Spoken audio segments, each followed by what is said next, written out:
नमस्कार, मैं नेहा सिंह। नमस्कार, मैं नेहा सिंह BNC 9 से।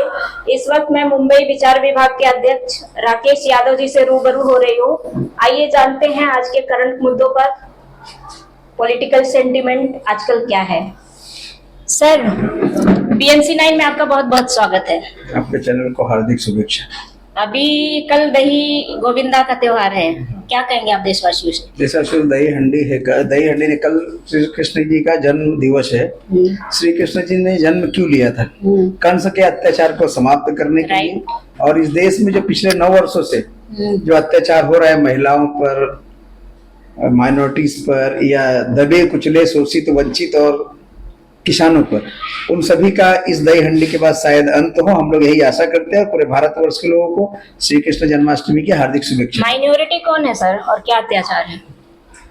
माइनॉरिटी वही जो भी सिख, ईसाई, मुस्लिम, जैन, किसी न किसी तरह से उन्हें प्रताड़ित किया जा रहा है। आज देखो, आपने देखा होगा लिंचिंग बहुत तेजी से होती है, जबरदस्ती कहा जाता है। सब में है सर, इसमें माइनॉरिटी कहाँ आ गई? माइनॉरिटी क्यों नहीं? उन्हें ज्यादा आजकल, अब पहले सब पे था मगर आज उनकी तरफ ज्यादा लोग जोर से लगे हैं। हम रिपोर्टर, हम ग्राउंड करते हैं। आपकी रिपोर्ट है, हम देख रहे हैं। लिंचिंग से कोई एक वर्ग पीड़ित नहीं है, हर कोई पीड़ित है। माइनॉरिटी ज्यादा मुस्लिम माइनॉरिटी कहाँ है सर, कौन सा? इस समय SC वर्ग को देखिए, कोई घोड़ी पे चढ़ता उतार देते, वो भी एक लिंचिंग है। बीफ का मुद्दा उठा के, भले वो बीफ ना हो मगर लिंचिंग है। ये जबरदस्तियां बढ़ गई हैं, पहले ये जबरदस्तियां नहीं थी। चलिए, अभी आपकी जो इंडिया अलायंस DMK पार्टी है, स्टालिन के बेटे ने, आप एक हिंदू है ना, हिंदू धर्म से बिलोंग करते हैं, आपको क्या हिंदू धर्म, सनातन धर्म आपको मकड़ी कीड़ा लगता है? ये तो उनकी सोच है। आप अपना पर्सनल ओपिनियन मेरा पॉलिटिकल ओपोनेंट पे मत जाइए। ये उनकी राय है। सत्ता पक्ष और विपक्ष की बात नहीं कर रहे। हम तो स्वयं सनातन धर्मी और कृष्ण के वंशज कहलाते हैं। आप यादव तो एकदम उनके वंशज। तो हम उनके वंशज कहलाते हैं। तो हम यहाँ जन्म लिया अत्याचार को समाप्त करने के लिए। उसमें जो आएगा वो अपने आप। सनातन क्या कीड़ा है, दीमक है, उसको खत्म कर देना चाहिए। ऐसा नहीं, कुछ लोगों ने बना दिया, जैसे RSS के लोगों ने उस चीज को फैला दिया है। आज आपने देखा RSS पे जा रहे हैं सर। RSS तो बोलता है मुसलमान के बिना देश अधूरा है, मुसलमान के बिना देश। आजकल तो मुसलमान बोल रहे हैं कि हम हिंदुओं के वंशज है, हमें डोमिनेट करके हिंदू अरे मुसलमान बनाया गया है। ये तो सीधी बात है। सनातन में सभी एक थे, उसके बाद सभी लोग पंथ में गए और कबीले में बदले। ये आप भी मानते हैं ना कि सभी एक है? सभी एक। सनातन एक धर्म नहीं था, सनातन एक संस्था है जिसमें सभी ने एक तरह से, सनातन में मनुष्य पैदा होता है, उसके बाद लोग बटे हैं, चाहे वो हिंदू हो चाहे मुस्लिम हो। हिंदू भी सनातन से निकला हुआ है। हिंदू कोई। मैं विचार विभाग के अध्यक्ष राकेश यादव जी से उनका पर्सनल ओपिनियन जानना चाहती हूँ कि सनातन एक कीड़ा है, खत्म हो जाना चाहिए? नहीं, सनातन कोई कीड़ा नहीं है। सनातन रहेगा तो हम सब एक रहेंगे। सनातन में हम सभी को वसुधैव कुटुंबकम की भाषा उस सनातन में थे, हमने सभी को अपनाया। वो चाहे कोई पंथ का बन गया हो, हमसे निकल के हमने सभी को अपनाया, इसलिए सनातन कोई कीड़ा नहीं है। ओके सर, अभी आप एक इससे पहले इंटरव्यू हो रहा था, उसमें NRC UCC की बात हो रही थी।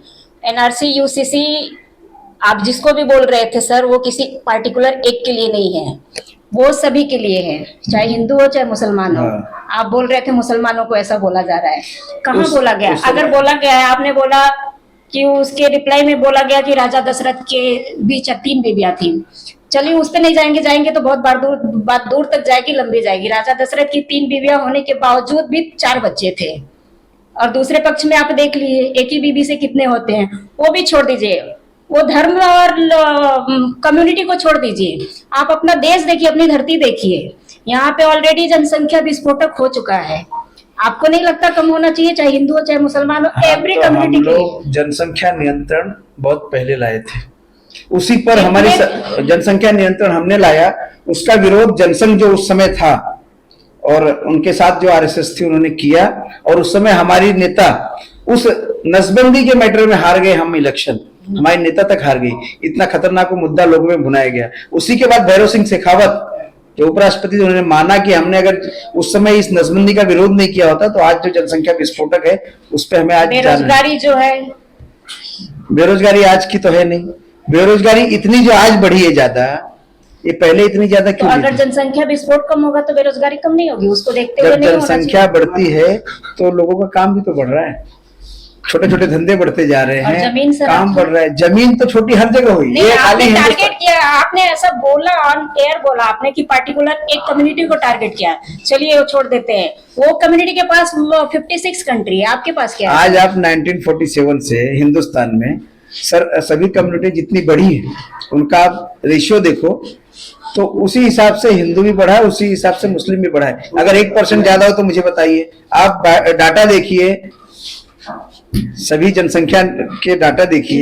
नेक्स्ट इंटरव्यू में डाटे के साथ ही करूंगी। हाँ, डाटा के साथ ही करिए आप। हम अभी तक जो जनसंख्या 1947 में जितने परसेंट थे उससे वो पॉइंट में बढ़े हैं, 1% डायरेक्ट नहीं बढ़े हैं। वो आज तक 70-75 सालों में उनके यहाँ भी पढ़े लिखे लोग हैं, वो 4 बीवियां नहीं करते, 10 बच्चे वो भी नहीं पैदा करते। हमारे यहाँ भी कम लोग नहीं है कि जिसके आज भी 5-5, 6-6 बच्चों है, हिंदू में भी ऐसा नहीं कि नहीं है। ये तो जिसको जितनी समझ है उस हिसाब से पैदा करता अच्छा, है। जनसंख्या बड़ी समस्या हुई तो आप कहाँ जाएंगे? आपके पास तो सिर्फ एक देश है, हिंदुस्तान। ऐसा नहीं है, पूरा सनातन है, पृथ्वी पूरी हमारी है। आपकी है? हाँ, मानते सनातनी हैं? हो गया, मानते हैं, पूरी पृथ्वी हमारी है। अच्छा लगा सुन के कि सनातन आपके लिए कीड़ा नहीं है, पृथ्वी पूरी सनातन है। आप कुछ कहना चाहेंगे? गैस सिलेंडर पे कुछ बोल रहे हाँ, थे। गैस सिलेंडर पे 2014 के पहले 395 रुपीज था जब, तो यही स्मृति ईरानी सर पे लाद कर घूमा करती थी। तब हम सब्सिडी देते थे और देश में 2014 तक 55,000 करोड़ रुपए कर्जा था। आज 2014 के बाद 12 रुपए है, 1200-1300 रुपए सिलेंडर हुआ। सब्सिडी लोगों की 2017 से खत्म हो गई। उसके बाद देश पे आज 155,000 करोड़ रुपए चढ़ गया। तो ये जो 70 सालों में 55,000 करोड़ था, वो पिछले 9 वर्षों में 100,000 करोड़ कहां से बढ़ गया? और कितना इंफ्रास्ट्रक्चर बढ़ गया। आज ये स्वच्छ भारत का जो लोगो लगा के घूम रहे हैं, 2014 के पहले हमारी सरकार भी 11,000 रुपए उस स्वच्छ भारत के लिए, शौचालय के लिए ग्रामीण में जितने भी देती थी। मोदी गवर्नमेंट के प्रोजेक्ट पास हुए हैं सर, वो कांग्रेस के ही रहे। जनता भी जानती है, आप भी जानते हैं, सब जानते हैं। इस पे रहे हैं ना, तो फिर वो बनते ही गिर भी जाते हैं। हमारे समय में ठीक है, लेट बना मगर टिका, मगर इनका तो बनते ही गिर जाता दुर्भाग्य है। ये है कि आपने बनाया पर उसको आपने रिलीज नहीं किया, आउटपुट नहीं दिया। हमने जो किया था मनरेगा, पूरे विश्व मोदी जी में का भी कुछ होगा। मनरेगा पूरे विश्व की सबसे नंबर 1 रोजगार गारंटी योजना थी, जिसमें हम ग्रामीणों को 100 दिन की बिना काम के पगार देते। क्यों? कि लोग पलायन न करे शहरों की तरफ। शहरों में वो इंफ्रास्ट्रक्चर नहीं मिल पा रहा था बढ़ने के बाद, तो इसलिए हमने गारंटी योजना की। उसको सबसे ज्यादा गाली किसी ने दी तो मोदी जी ने दी, जो कि विश्व में सराही गई। आज उसी को लेके वो चल रहे, नहीं तो और विस्फोटक होती। जो बेरोजगारी है ना, अगर वो मनरेगा उनमें हिम्मत है, वो बोलते थे ना कचरे में डाल दूंगा, आज कचरे में डाल दें तो इनको पब्लिक 3 दिनों में कचरे में फेंक देगी। ओके, और कुछ आपके ऊपर है, और कुछ पूछना है तो। धन्यवाद आपको BNC 9 को समय देने